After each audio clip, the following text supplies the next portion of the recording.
오늘 우리에게 주신 하나님의 말씀은 요엘서 2장 12절에서 14절까지의 말씀입니다.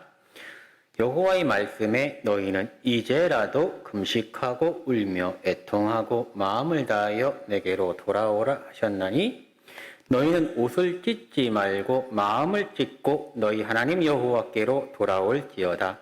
그는 은혜로우시며 자비로우시며 노하기를 더디하시며 인애가 크시사 뜻을 돌이켜 재앙을 내리지 아니하시나니 주께서 혹시 마음과 뜻을 돌이키시고 그 뒤에 복을 내리사 너희 하나님 여호와께 소제와 전제를 드리게 하지 아니하실는지 누가 알겠느냐.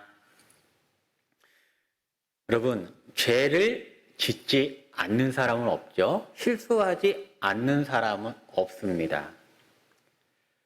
그런데 중요한 것은 뭐냐면은 잘못했을 때에 뉘우치는 것이죠. 잘못했을 때에 반복하지 않는 것입니다. 그것이 죄에서부터 돌이키게 하는 것이고 더 큰 죄의 길, 심지어 인생을 망가뜨리는 거에서 돌이키게 하는 유일한 길입니다. 오늘 우리가 요엘서를 나누게 되는데 이 말씀이 선포될 때에는 이스라엘 백성들이 심판을 받고 있었습니다. 자연이 엉망이 되었어요. 곡식이 엉망이 되었습니다. 메뚜기, 황충 이런 것들 때문에 그들이 너무나 힘든 시기를 보내고 있을 때 하나님께서 요엘 선지자를 세워서 말씀하십니다. 그들이 그렇게 큰 고통을 당하는 것은 하나님의 심판이라는 것이죠. 너희들의 궁핍은 하나님의 심판이라는 것이죠. 그러면서 요엘 선지자 통해서 말씀하십니다. 돌아오라는 거예요. 돌아오라. 요엘서 2장 12절 13절입니다. 너희들이 회개하지 않기 때문에 그렇다 말씀하고 있습니다. 여호와의 말씀에 너희는 이제라도 금식하고 울며 애통하고 마음을 다하여 내게로 돌아오라 하셨나니 너희는 옷을 찢지 말고 마음을 찢고 너희 하나님 여호와께로 돌아올지어다. 크게 두 가지를 말씀해 주고 있는데 첫 번째 표현은 이제라도라는 표현이고요. 두 번째는 너희는 옷을 찢지 말고 마음을 찢어라 이런 표현입니다. 여러분, 이제라도라는 표현이 뭘까요? 늦지 않았다는 얘기예요. 늦지 않았다. 지금이라도 할 수 있다. 지금이라도 돌이켜라. 아직 너희들에게 기회가 있다. 이런 말입니다. 하나님께서 이스라엘 백성들에게 잠시의 고난을 주셨지만은 이것은 장차 올 큰 심판이 아직 임하지 않았다는 것이죠. 이제라도 돌이켜라. 잊지 말 때 돌이켜라. 우리가 아이들 훈육할 때 그런 말 하지 않습니까? 좀 화를 내거나 이렇게 잠깐 훈육하면서 너 지금 늦지 않았어. 네가 잘못한 게 무엇인지 잘 생각해봐라. 이러잖아요. 근데 그때 사실 되돌아보니까 아버지 제가 이런 거 잘못했습니다. 이런 거 잘못한 것 같습니다. 진심으로 이렇게 얘기하면은 용서가 되는 거예요. 용서가. 근데 오히려 더 되들고 내가 뭐 잘못했냐고 하면은 더 혼나게 되는 거죠. 마찬가지예요. 이제라도 아직 늦지 않았다. 너희의 반복되는 죄에서 너희가 잘못된 것을 죄를 죄로 여기고 돌이켜라. 이런 뜻입니다. 그럼 어떻게 돌이켜야 하느냐? 어떻게 돌이켜야 되느냐? 마음을 찢으라는 거예요. 너희는 옷을 찢지 말고 마음을 찢어라. 여러분, 옛날 유대인들은 옷을 찢는 행위를 했습니다. 아, 내가 잘못되었다. 오, 화로다. 하면서 옷을 찢었어요. 내가 정말 회개하고 있다는 표현으로 옷을 찢었는데 그것이 여러분 남들에게 보이기 위한 형식적이라는 것이죠. 진심이 없었다는 거예요. 심지어 사거리에서 찢고 말이죠. 남들 보라는 것이죠. 사거리에서 기도하고. 그런 회개로는 안 된다 하시는 거예요. 마음을 찢어라. 마음을 찢어라. 진심으로 뉘우치고 삶을 돌이키는 회개를 해라. 시편 51편 17절 말씀에 하나님께서 구하시는 제사는 상한 심령이라.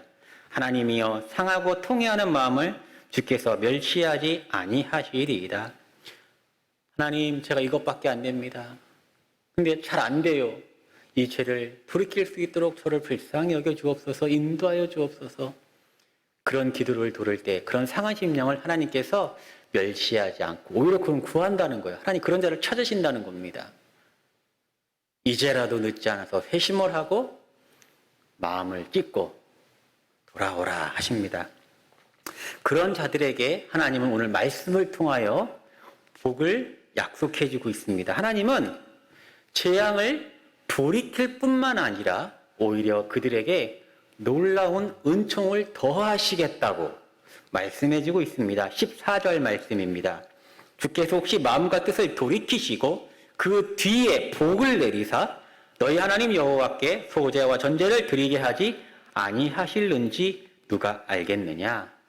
지금 하나님의 하나님의 심판으로 잠시의 고난이 있죠. 장차 올 큰 심판 아직 임하지 않았습니다. 근데 너희가 이때 회개하면 어떻게 된다고요? 그 뜻을 돌이키시고 잠깐 내리는 그 고난의 심판을 돌이키시고 그 뒤에 오히려 복을 내린다는 거예요. 얼마나 은혜입니까? 얼마나 은혜예요. 그 심판만 고도 가시는 것만 해도 큰 은혜인데요. 오히려 복을 더하신다는 거예요. 어떤 복이죠? 소제와 전제를 드리게 할 것이다. 여러분, 소제는 곡식으로 드리는 제사고요. 전제는 포도주를 제물에 부어드리는 제사가 전제인데요. 이것은 무엇을 의미합니까? 지금 온갖 곤충들로 인하여 먹을 것이 없고 황폐한 시간을 보내고 있는데 하나님께서 너희들을 다시 복을 주셔서 소제, 풍성한 곡식을 얻게 해서 소제를 드릴 수 있을 만큼 너희들에게 복을 주시겠다. 열매를 풍성하게 열리게 해서 너희들이 전제를 올릴 수 있을 만큼 너희들을 복을 주시겠다. 너희들이 회개하고 여호와께 돌아오면 그러한 은혜를 누릴 것이다 라고 약속해 주고 있는 것입니다. 이것을 구체적으로 요엘서 2장 22절에 24절까지의 말씀으로 말씀해 주고 있습니다. 들짐승들아 두려워하지 말지어다. 들의 풀이 싹이 나며 나무가 열매를 맺으며 무화과 나무와 포도나무가 다 힘을 내는도다. 시온의 자녀들아 너희는 너희 하나님 여호와로 말미암아 기뻐하며 즐거워할지어다. 그가 너희를 위하여 비를 내리시되 이른 비를 너희에게 적당하게 주시리니 이른 비와 늦은 비가 예전과 같을 것이라. 마당에는 밀이 가득하고 독에는 새포도주와 기름이 넘치리로다. 사랑하는 성도 여러분, 우리 모두는 부족한 면이 있습니다. 연약한 면이 있습니다. 죄를 짓는 모습이 있습니다. 그러나 그것을 깨닫는 은혜가 있도록 기도하시기 바랍니다. 죄를 죄로 알게 하시고 그 죄에서 돌이킬 수 있는 상한 심령 달라고 기도하시기 바랍니다. 또한 이 시간 여러분의 죄를 고백하시면서 하나님 다시는 이 길을 걷지 않도록 인도하여 달라고 기도하시기 바랍니다. 우리 다 함께 여호와께로 돌아갑시다. 마음을 찢고 진정한 마음으로 회개하시면서 여호와께로 돌아가십시다. 그리할 때에 하나님의 은혜가 풍성할 것입니다. 우리의 모든 고난을 다시 회복으로 이끌어 주시고 오늘 말씀처럼 우리 곡식단에는 밀이 가득하고 우리 포도주 넘치고 기름이 넘치고 이러한 풍성한 은혜를 나리워 주실 것입니다. 우리 하나님은 우리가 회개함으로 자복함으로 하나님의 은혜와 은총이 우리의 삶 가운데 언제나 풍성하기를 바라고 계십니다.